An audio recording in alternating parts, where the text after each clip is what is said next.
I have offered opportunities to guys that have impressed me with their professionalism, like coming up to me and saying, "Hey, my name is X, Y, and Z. I was trained by here. They said good things about you." Anytime you like, if you come up to me and you put me over, or you tell me stories of somebody putting me over, brother, you're already in my good graces. I'm already going to like you more than the guy that's going to come in and try and, hot dog me, and kind of be like, oh, I'm the shit. I don't need to talk to you. Which I've had people do that, which is crazy. I've had a guy. It was like he's trying to get on at AML, and he was trying to do it the right way, but he was just not aware of how his actions looked to people around him. And he came to the event. He found out what time crew call was, and he got there. He rolled in about 15 minutes late. A majority of the frame of the ring is already set up, and he walks around and he talks to everybody but me. And if you've ever come to help set up or tear down at AML Wrestling, I'm your primary point of contact, right? I try not to tell people that I make the machine move, but I try to do as much as I can to take the load off of Brian and Tracy. They get all the credit, and that is totally fine, because real ones know. Or is that how the kids say it? But he talked to everybody in the building but me, and then was standing there talking to a couple of our students and was like complaining about getting opportunities, and he's doing everything and he can, and da da da, and this and that or whatever. Hadn't even talked to me, hadn't introduced himself to me, nothing. And he was like, "So, what do we got to do?" And one of our students like, "That's the guy you got to go talk to." And then he came over and he was my best friend, right? He was my best friend, and oh, I've heard nothing but good things about you, and started giving me very generic, flat compliments that had no thread of realism or reality to it. Like I could tell, like you run into somebody at the mall and you can't remember their name and you can't remember where you know them from. You never want to let them know. Some people are like, "I don't remember you, bro. What's your name?" But some people, they don't want to hurt people's feelings, so they're like, "Yeah, yeah. Weren't you with the thing the other day with the," and then hopefully they fill in the gaps so you don't sound like an ass. You know what I'm saying? That's what this guy was doing to me. He was like, "Yeah, I saw your thing on the," and I just sat there.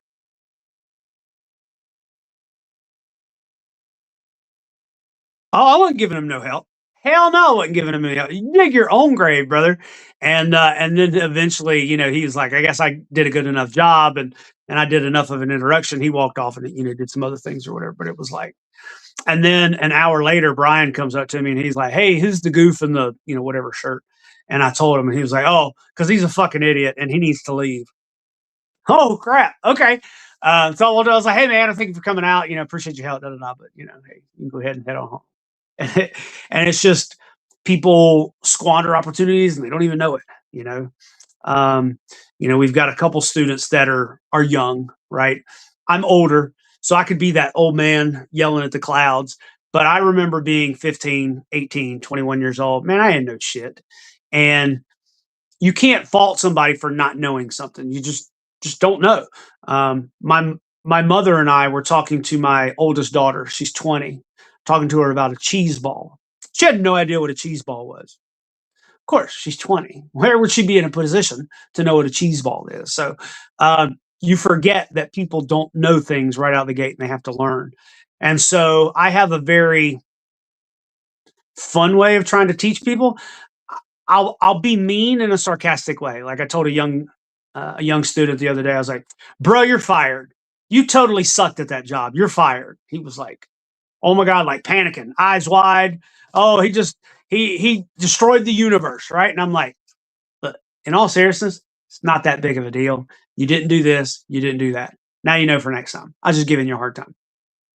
He didn't do the job. Okay, whatever. File it away for later. He has a chance to make it up. It doesn't kill his career for forever, but hopefully he's learned, right? Some people say put the fear of God in them or whatever. Some people yell and scream. Some people cuss, whatever the case may be. I take a much more lackadaisical, laid back, let's have fun, positive, motivating way about it. Now, can I get frustrated? Can I yell? I've had a couple people tell me they can count on one hand how many times they've heard me yell, like, okay, coach is mad. And yeah, there are times where I try to be calm, cool, and collected and try to think about it and take emotion out of it, just like I'm telling you. But sometimes things happen and emotions get up there. And there are a couple times where I have yelled and have shown my ass in public spaces. And while I was right in the moment, I didn't feel right after it happened because I lost my cool, because I was unprofessional, because I yelled and screamed and cussed. Um, did I get my point across? Maybe. But for me, I did not like the little ding that it gave to my reputation. I take a lot of pride in my reputation. It's taken me a long time to build it to a certain level. I tell people all the time your reputation walks into the room long before you do. So you have to keep that in mind when you're interacting with people. In professional wrestling, everything is an interview. You have to treat everything like an interview. This person that I am talking to that is sweeping the floors could offer me a job in 5 years. You never know. One of my favorite things about independent pro wrestling is they say it's where you can see the superstars of yesterday mingle with the superstars of tomorrow, right? Which I think is kind of cool. It's a way of saying, these guys that hadn't quite made it yet and the guys you might have seen on TV 20, 30 years ago that are still trying to eke out a living, right? It's a really nice way of saying that. But an old timer told me a long time ago, look at it this way. Professional wrestling works that way, but watch, because be careful of the back you stab today because it might be attached to the ass you have to kiss tomorrow. And that's true. Be careful how you treat people early on because they might be in a position to be able to do something for you very valuable in the future. An old business saying, treat the janitor with the same amount of respect that you treat the CEO. A lot of the best leaders in business do that. And it makes their employees feel heard and it makes them feel respected, and they're more likely to do better work for you. They talk about creating culture and things of that nature. I'm a big fan of Gary Vaynerchuk. Gary Vaynerchuk, Tony Robbins, Zig Ziglar, a lot of those guys, they talk about the same kind of stuff, right?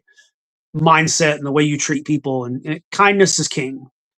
Kill them with kindness. A lot of those old cliche biblical psalm type sayings, the golden rule, all that stuff. It's the reason they've been a thing for thousands of years is because it is. It's true. It may not feel like it in the moment, but it is. And I see it happen often. And I've had guys come in and they're super respectful. And they come in. We had a gentleman that moved to the area a couple years ago and was told that AML was the place that he needs to ply his trade and try to get booked. And he reached out and he was forwarded to me and we connected. And he came and he did crew, no questions asked. Did whatever was asked of him, did it with a smile, was asking questions, was letting people know what his goals were, did a lot of selfless work for the promotion for months. And then we did I think it was like a birthday party for George South. And it was kind of like, hey, we can't pay you. This is just kind of for fun. But pretty much all of the decision makers at AML are going to be there. And so a lot of young talents were like, yeah, I'll volunteer. And then this one individual, he was able to show that he can wrestle, show that he had a character, he knew how to work the crowd. And then once Brian saw that and found out that he was a decent human being behind the scenes, was like, all right, let's give him a shot. And he got a Future Stars opportunity, did really well there. Got a squash match opportunity on an AML wrestling event, did really well there, and has just moved up and he's held gold and has had steady bookings for a while now. So it does work. A lot of people will tell you, oh, I did crew and I never got anything out of it. Yeah, you did crew once and then you were a piece of shit about it and you didn't really actually help. That's not it. Yes, talked about the guys talking shit about promoters and the vets. Are there promoters that will take advantage of you coming in and trying to provide value and setting up the ring and never give you an opportunity? Yes, they exist. Yes. Can I tell you what to look out for to make sure you don't get taken advantage of? That's such an individual situation that I can't tell you specifically. But if you've gone three, four, five, six times and nothing's come of it, like Bob Evans says, don't be the hang around guy. You got to go away for somebody to miss you.